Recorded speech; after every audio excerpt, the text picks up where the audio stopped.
Una secta es un grupo social que vive bajo un conjunto estricto de reglas o un sistema de creencias que a menudo es creado por el líder del grupo. Estos líderes suelen tener personalidades persuasivas y la capacidad de manipular a sus seguidores para que hagan lo que ellos quieren.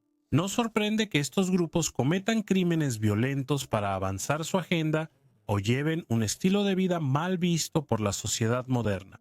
Aunque suelen ser secretas, a veces el líder de una secta concede entrevistas, ya sea que estén mintiendo descaradamente para tratar de manipular a más personas o estén confesando sus crímenes. Estas entrevistas dan una idea de la naturaleza inquietante de estos grupos y del tipo de personas que los lideran. Aquí tienes 7 entrevistas perturbadoras con líderes de sectas. Número 1.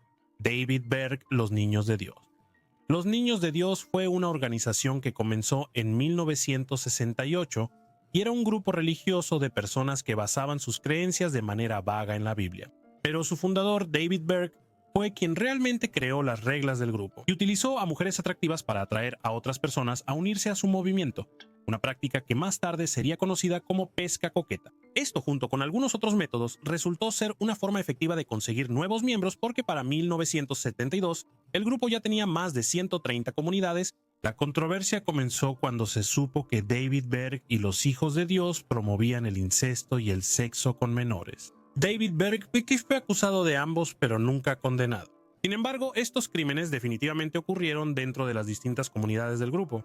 En una entrevista donde le preguntaron a David Berg sobre la Biblia, específicamente sobre los 10 mandamientos, respondió diciendo que la única ley que la gente debía seguir era amarse los unos a los otros. Parecía un buen sentimiento en ese momento, pero en realidad era inquietante, ya que David Berg y los Niños de Dios solían usar respuestas similares para justificar sus crímenes.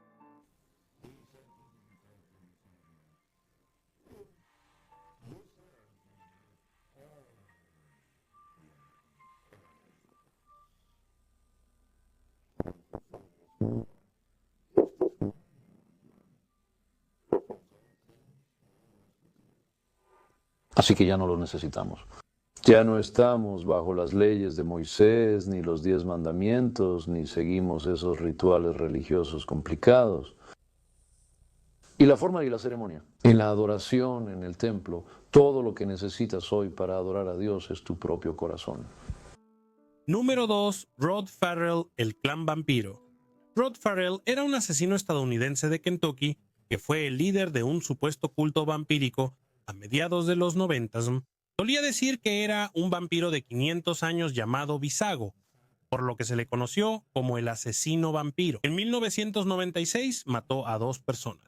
Las víctimas fueron Naomi Ruth Quinn y Richard Wendorf, quienes eran los padres de la amiga de Farrell, Heather. Farrell mató a ambos con una palanca en su casa y marcó unas 5 en el cuerpo de Richard Wendorf. El caso se hizo bastante conocido por 2 razones: por los detalles que lo rodeaban y porque Farrell se convirtió en la persona más joven en ser sentenciada a muerte en Estados Unidos. Luego la sentencia se modificó a cadena perpetua sin libertad condicional. Desde el incidente, Farrell ha sido entrevistado varias veces y ha mostrado poco o ningún remordimiento. En un documental que se hizo sobre el incidente, Farrell explica los asesinatos en una serie de frases extrañas y a veces con errores gramaticales, y parece muy orgulloso de sus acciones. También se compara con Satanás y explica que estar huyendo era una emoción que le encantaba, demostrando que no ha cambiado su forma de ser y que sigue siendo tan malvado como el día en que cometió esos crímenes. De una manera infantil, Scott y yo bailamos de manera infantil alrededor de su cuerpo antes de que muriera. Solo, extrañamente, fue una emoción, la emoción de un adolescente al saber que él estaba dormido y no saber eso. Teníamos su destino en nuestras manos. Y después de que terminamos nuestra tonta danza, me paré sobre él y comencé a golpear su cabeza repetidamente con una palanca hasta que le quité la vida. No sé si fue mi conciencia o no, pero me dijo: al hacer esto podrías destruir por completo tu vida y la de otros. Y entonces, después de todo, las consecuencias y pensamientos sobre no hacerlo pasaron por mi cabeza. Una sola voz surgió y dijo, y fue entonces cuando bajé la palanca. Número 3 es Shoko Asahara de Aum Shinrikyo.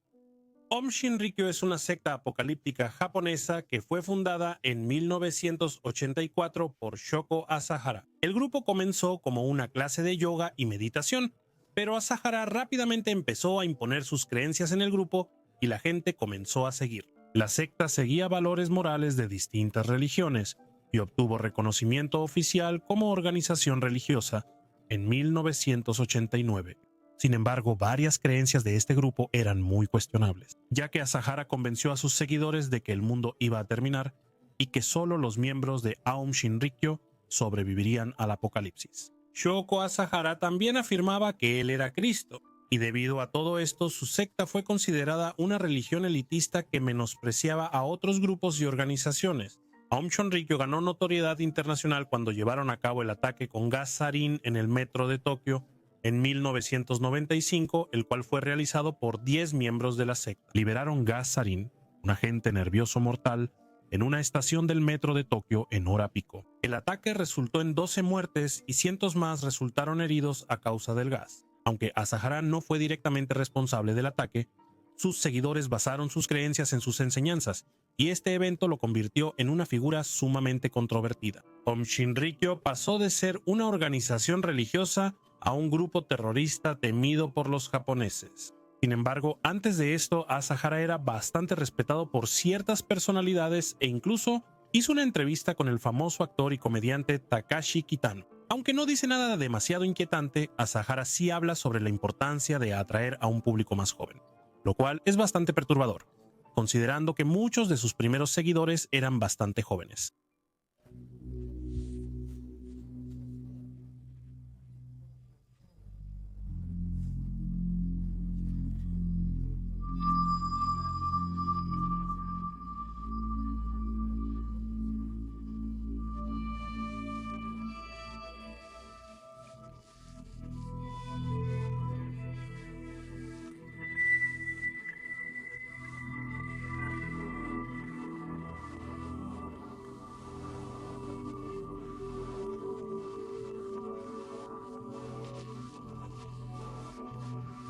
Bueno, creo que eso está bien tal como está. En cierto sentido, tiene una gran influencia. En resumen, es carisma, ¿verdad? El carisma es como una sabiduría otorgada por Dios.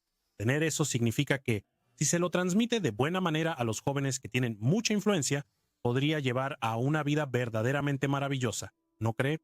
4 Warren Jeffs, Iglesia Fundamentalista de Jesucristo de los Santos de los Últimos Días. La Iglesia Fundamentalista de los Santos de los Últimos Días es una importante organización religiosa en Estados Unidos que existe desde inicios del siglo XX. Ha ganado notoriedad por varias razones. Estas van desde declaraciones racistas y comentarios homofóbicos, hasta el supuesto tráfico de niñas menores de edad. Sin embargo, la mayor y más pública controversia llegó cuando su actual presidente, Warren Jeffs, fue acusado de 2 cargos de agresión sexual en 2011. Las víctimas eran 2 jóvenes de 12 y 15 años de edad. Y esto confirmó las sospechas de la mayoría de las personas de que Jeffs y la organización promovían este tipo de comportamiento. El líder de la Iglesia Fundamentalista siempre ha sido visto como una especie de profeta, y lo que decía generalmente era considerado como palabra sagrada dentro de la comunidad. La disposición de los seguidores a obedecer ciegamente a su líder es lo que le dio a la organización su imagen de secta. Jeffs aprovechó esto a su favor y supuestamente organizó matrimonios ilegales entre sus seguidores adultos y mujeres menores de edad. Sin embargo, después de que Warren Jeffs fue enviado a prisión, hizo una declaración a sus seguidores, admitiendo que era un falso profeta y que les había estado mintiendo a su gente. Esto es obviamente bastante perturbador, ya que anteriormente había utilizado su imagen de profeta para impulsar sus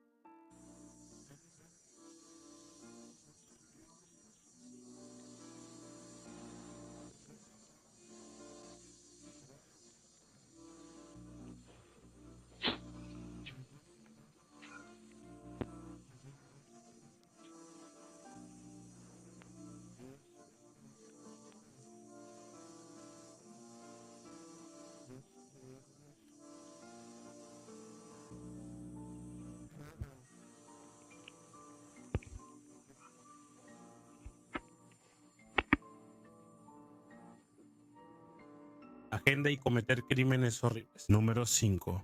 Charles Manson. líder de la secta estadounidense conocida como la familia Manson, que fue responsable de la muerte de al menos 9 personas. A finales de los 60, Manson era visto como un gran manipulador que convenció a varias mujeres de hacer lo que quería. Estos actos generalmente giraban en torno a sus extrañas creencias, especialmente Helter Skelter, que era el término que él usaba para una creencia que tenía de que una guerra racial apocalíptica estaba a punto de comenzar. Él creía que organizar estos asesinatos aceleraría el proceso. Tras los asesinatos cometidos por la familia Manson en 1969, Charles Manson fue arrestado y condenado a cadena perpetua sin libertad condicional. Permaneció en prisión hasta que murió en noviembre de 2017. Antes de morir, Manson concedió una serie de entrevistas a varios medios de comunicación diferentes, y el público pudo darse una idea de lo depravado, violento y loco que realmente era. En una de sus entrevistas más famosas, realizada en 1989, Manson habla sobre una variedad de temas, pero la parte más famosa de la entrevista llega cuando le preguntan quién es. Su respuesta: es tanto inquietante como perturbadora. La gente te ve hoy, 20 años después, y todavía no tiene idea de quién eres realmente. Dímelo en...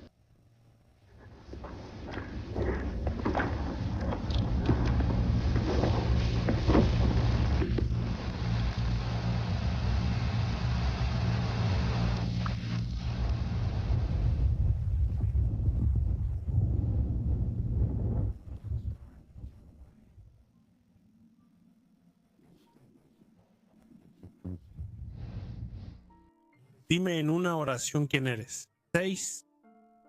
Carlos Dietrich fundó la organización Synanon en 1958 como un programa de rehabilitación de drogas. Sin embargo, por varios crímenes violentos cometidos por el grupo, pronto se le conoció como una de las sectas más violentas en la historia de Estados Unidos. El fundador, Carlos Dietrich, era un alcohólico reformado que al principio aseguró que Synanon no era violenta. Sin embargo, cambió de postura bastante rápido y afirmó que solo usarían la violencia cuando fuera necesario. A fines de los 70, el grupo se relacionó con más de 80 crímenes violentos, incluida la desaparición de Rosa Lena Cole, quien debía unirse a la organización pero desapareció poco después. Nunca se le ha vuelto a ver desde entonces. Hay numerosos videos de Dietrich hablando con sus seguidores. En un video responde a un miembro y afirma que quien se une a Synanon no es violento en el fondo. Esto es inquietante, ya que puede que en realidad fuera cierto para la mayoría de los miembros. Ahora sabemos que las prácticas de Synanon y las políticas de Dietrich pudieron volver violentos a varios miembros. Algunos seguidores de Dietrich lo elogian por diversas razones, lo que resulta inquietante, pues muestra que sus tácticas de manipulación eran eficaces.